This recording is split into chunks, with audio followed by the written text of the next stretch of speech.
Frères et sœurs, je vous assure, honnêtement, sincèrement, la manière dont moi je vous parle aujourd'hui, si moi j'avais trouvé quelqu'un comme ça de m'expliquer la situation en Europe, qu'est-ce qu'on appelle l'immigration du début jusqu'à ce que tu vas commencer à travailler, sincèrement, je n'allais pas être là.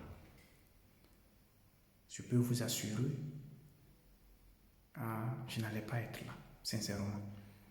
Parce que, commençons au début. Une fois que tu prends une route, il y a beaucoup de risques pour quitter chez toi. D'abord, quand tu quittes chez toi, pour venir chez quelqu'un, tu perds, mets en tête d'abord ta dignité, tu le perds. Un immigrant n'a pas de dignité. Tu perds ta dignité d'abord si tu veux vivre dans l'immigration. Parce que tu dois apprendre à pardonner, à accepter tout parce que tu n'es pas chez toi. Vous comprenez? Vous devez mettre en tête votre orgueil, votre dignité. Des fois, vous devez la perdre. Vous prenez la route pour venir chez d'autres là. Il y a beaucoup de risques dans la route.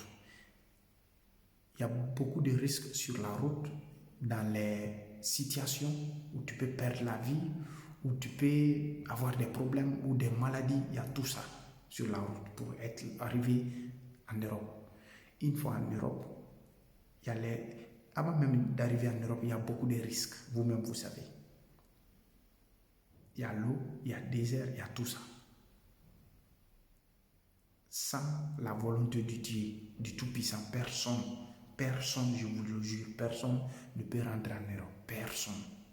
Sauf Dieu, la miséricorde de Dieu qui fait que les gens rentrent. Sinon, personne ne peut rentrer. Ça, c'est un. Une fois en Europe, on vous prend. On vous partage dans les villes comme la manière dont on partage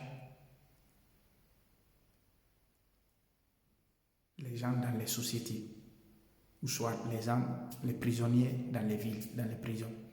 On vous partage dans les centres d'accueil comme ça.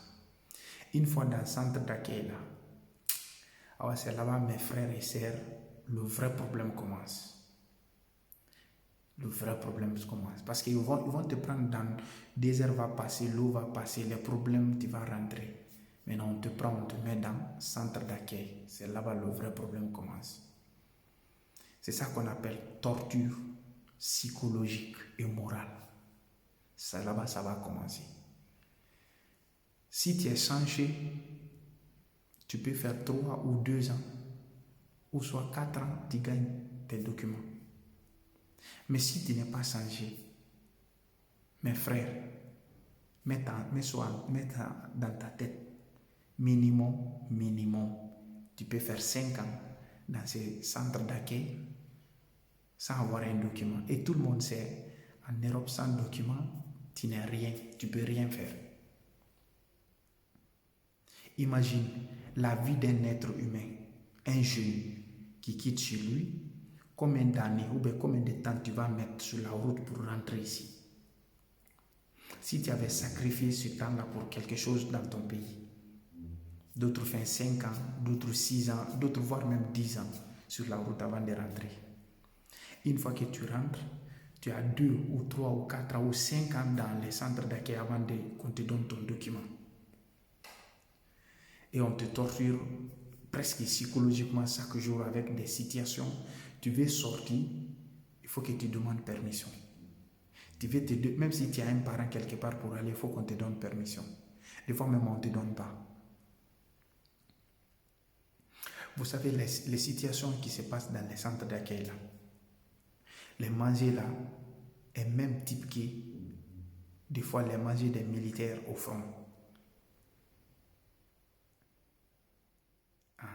C'est même typique. Des fois, si toi, tu n'es pas habitué à ça, tu dois t'habituer à ça parce que c'est ça qui est là. Sinon, il n'y a pas autre chose. Tu n'as pas de document. Et puis, tu dois t'adapter à leur système, à leurs règles qui vont t'imposer. Et c'est à eux de décider quand tu vas avoir le document. Et c'est à eux de décider qui doit avoir le document. Et c'est à eux de décider qui ne doit pas avoir de documents. C'est à eux de décider qui doit rester chez eux, qui ne doit pas rester chez eux. Il y a d'autres qui font tous ces problèmes-là, toutes ces difficultés-là, fatigue-là, ils rentrent ici, là, et puis on les fait retourner. Il y a d'autres qui font toutes ces fatigues-là et tous ces risques-là, ils rentrent ici, on ne leur donne pas de documents. Ils restent sans papier. Et puis on le dit encore un jour, il faut quitter dans les centres d'accueil. Tu n'es plus maintenant le bienvenu. Il y a d'autres aussi, ils vont commettre des erreurs, ils vont c'est-à-dire quoi, enfreindre les règles là, parce qu'ils ne sont pas habitués à respecter certaines règles là. À cause de l'imprudence là, on les met dehors, on dit tu n'es plus maintenant bienvenu. Ou à cause de l'imprudence là, on le laisse pendant beaucoup d'années sans lui faire envoyer devant la commission pour lui donner des documents. Il y a tout ça. Il y a certains aussi à cause de leur comportement ou bien leur imprudence, on les fait tirer et puis on les envoie et puis on ne les donne pas. Il y a d'autres aussi à cause de leur imprudence, on les envoie rapidement, il n'a même pas appris la langue, il n'a pas étudié, il n'a pas de diplôme, il n'a rien appris, on le donne le document et puis on le met dehors. Ça c'est une autre histoire encore, qui est plus compliquée qu'à l'intérieur aussi. Dans les centres. Des fois, les gens des centres là, quel qu'en soit tu fais, tu n'as pas le choix. La famille, une fois dans les centres d'accueil en Europe, tu n'as pas le choix. Tu es obligé à 100% de respecter les règles d'attente. Dans ces centres-là, si tu es malin, c'est en ce moment que tu dois commencer à te perfectionner, à apprendre la langue, à étudier quelque chose pour avoir un diplôme ou une attestation ou un certificat de quelque chose professionnel. Quand tu sors, tu vas faire ça dans ta vie. Il y a d'autres même aussi là dans les campos là-bas. On te met aussi avec, il y a des fois plus de 10, 8 nationalités venues partout dans le monde, on vous met ensemble. Et toi, tu es né dans ton pays, tu as grandi avec les gens de ton pays, même langue, mais on te mélange avec plus de 10, 20 nationalités différentes. Tu entends toutes les langues parler là-bas. Vous n'avez pas les mêmes cultures, vous ne vous connaissez pas, mais c'est là-bas. Tu es obligé de vivre avec eux, de les accepter, de les comprendre, parce que vous partagez la même réalité en ce moment. En ce moment, on ne regarde pas votre nationalité, hein. On regarde quoi? Votre situation. On vous met ensemble. Mais imaginez, prends juste seulement un Français, par exemple, et un autre. Prends 2 nationalités, par exemple, européens ou 3, vous les mettez ensemble juste pour juste quelques heures, quoi.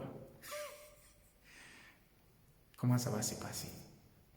Il y a toutes ces tortures-là, psychologiques, morales, physiques, vous attendent dans les centres d'accueil. Parce que torturer quelqu'un psychologiquement, moralement, tu dois attendre. Chaque jour, tu dois t'attendre que quand ils vont m'envoyer pour certains documents-là, parce que c'est le document-là qui est entre toi et le boulot. Psychologiquement, tu es torturé. Moralement, tu es déstabilisé.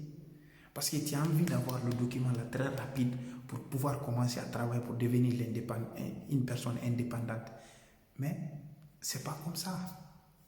Il y a les règles, il y a les procédures à attendre. Ça dépend d'eux.